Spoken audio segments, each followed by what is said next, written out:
Hey everybody, so John David had a 10 out of 10 day. If you're wondering how yesterday and then today he's going through withdrawals and having 10 out of 10 days, withdrawals are a good problem to have. They mean that we're on a road to recovery, and so although they are not great to be having because we would prefer that our children don't have them, it is something that we are celebrating because it means that he's moving forward and he's coming off the drugs. And so, yes, withdrawals are not great. However, it is something that we all have to go through on a road to recovery. And so the fact that they are not as bad as they could be, because we've had really bad withdrawals, they've been on the lower end of withdrawals the last couple of days. And so that's why they've still been 10 out of 10 days. But the word of the day is desaturation, or the word that you'll hear us say a lot of times in the videos, or if you're up ever in the PCICU, is desatting.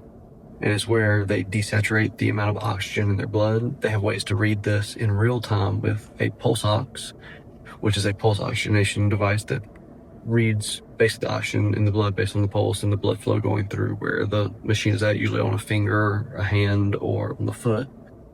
And so that will kind of tell them what the oxygenation level is kind of in real time. However, that one is not as accurate as when they run a blood gas, which is where they pull the blood out of the arterial line, run it through a machine, and it gives them a much more accurate representation of how much oxygen is in the blood.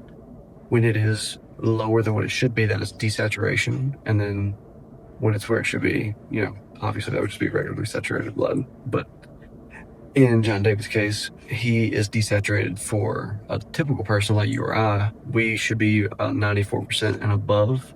For him, with where he's at now and with his heart being the way that it is, should be somewhere probably in the mid 80s, which is where he's been pretty much all day. So he has not been desaturating today, so that's good. However, he has been desaturating some in the last several nights. Typically when he's getting like in a really deep REM sleep, rapid eye movement sleep, where you're sleeping, your eyes are kind of jumping. And that has been kind of paired with some of his sedation drugs getting them at night, like the clonidine and the Ativan and the methadone. Even though they are spread out, they are still kind of contributing to him getting into that deeper sleep. And we all, when we get into deep REM sleep, tend to have a little bit of respiratory depression, meaning that your breathing rate goes down a little bit. And so the thinking is that he might just be getting a little too sedated, too much respiratory depression, and that's kind of causing him to desat a little bit. It could also be that he's shunting, so it could be a combination of those. It could be just one or the other. We don't really know for sure, but he has been getting through them. And he had a good night last night, had one or two little desaturation spells, but outside of that, did fine. And then today, had a good day. However, I was not there for most of the day. I came and visited some friends, Aaron and Maddie, and their little girl Lily.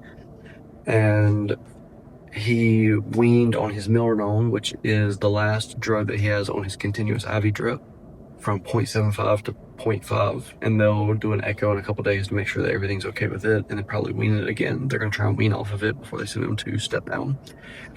But he is off of all the sedation. Still is from yesterday, so we are off of all of the continuous drip IV sedation.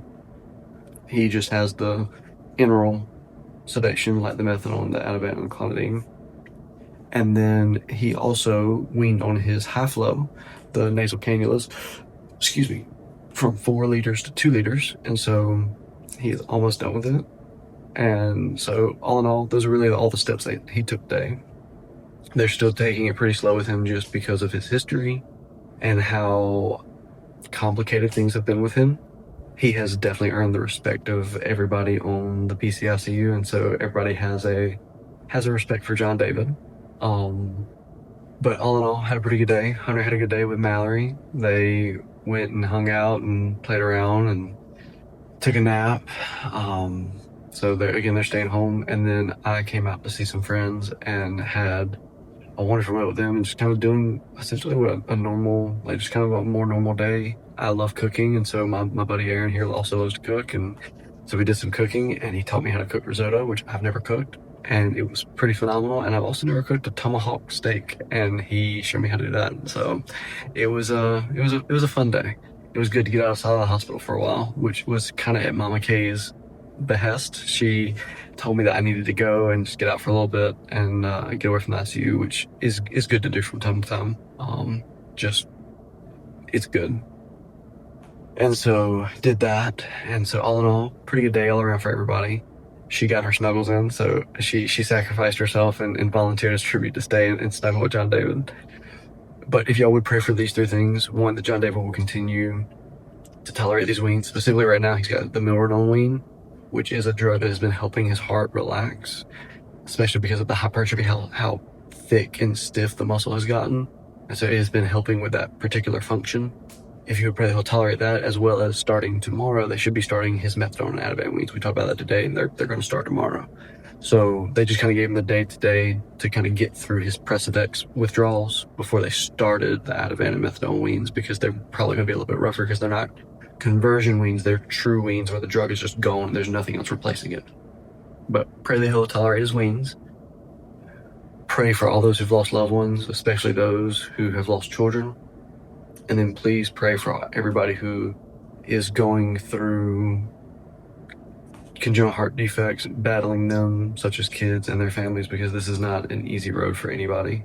I also realized when I started editing that I forgot to include Roxy in here, who is Aaron's dog, and she thought that she was going to sleep with me. But that's all I got for y'all today. Hope y'all have a good night. God bless you. Continue to choose hope daily, and we'll see you tomorrow.